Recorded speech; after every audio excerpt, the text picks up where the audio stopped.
रात के ठीक 12 बजे माहौल बदलने लगा। साले को बम से उड़ा दूंगा एक बार हाथ में आ जाए। दरवाजे खिड़कियां कांपने लगी और पूरा घर जैसे हिलने लगा। आवाजें इतनी डरावनी थीं कि वो भी एक पल को घबरा गया। तभी जोर की चरमराहट हुई और एक भारी संदूक कमरे में आ गिरा। उसमें से एक लंबी लाठी निकली जिसके सिरे पर लाल टोपी थी और वो सीधा उस पर हमला करने आ गई। उसने झट से टोपी पर वार किया। टोपी पलंग के नीचे लुढ़क गई और लाठी भी वहीं सरक गई। उसने फुर्ती से बाहर निकलकर दरवाजे पर एक निशान बना दिया ताकि वो शैतान बाहर न निकल सके। सुबह की बांगें गूंजी, रोशनी हुई और शैतान लौट गए। अब जब वो रसोई में गया तो जो मंजर देखा वो हैरान कर देने वाला था।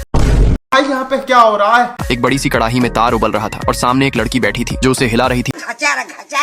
पूछने पर उसने बताया कि वो यहाँ एक काम वाली के तौर पर आई थी, लेकिन सच में उसे किसी काम के लिए नहीं बुलाया गया था। असल में प्लान ये था कि उसे भी जादू टोना सिखाकर एक चुड़ैल बना दिया जाए। और जब उसने इनकार कर दिया तो अब उसे उसी खोलते तार में डालने की तैयारी थी। नौजवान ने उसे कहा कि अब डरने की जरूरत नहीं, आज ये उबलता तार उसी औरत के काम आएगा। इतने में बूढ़ी वहाँ आ पहुंची।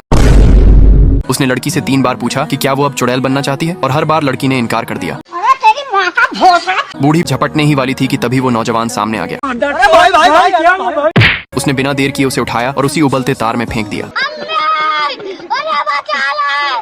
इसके बाद दोनों तहखाने की तरफ गए जहाँ खजाना भरा हुआ था। पैसा ही पैसा होगा। जितना ले सकते थे लिया, बाकी वहीं छोड़ दिया ताकि औरों का भी कुछ भला हो सके। और फिर दोनों निकल पड़े एक नई जिंदगी की तरफ जहाँ डर नहीं था, क्योंकि तुम ही हो अब तुम।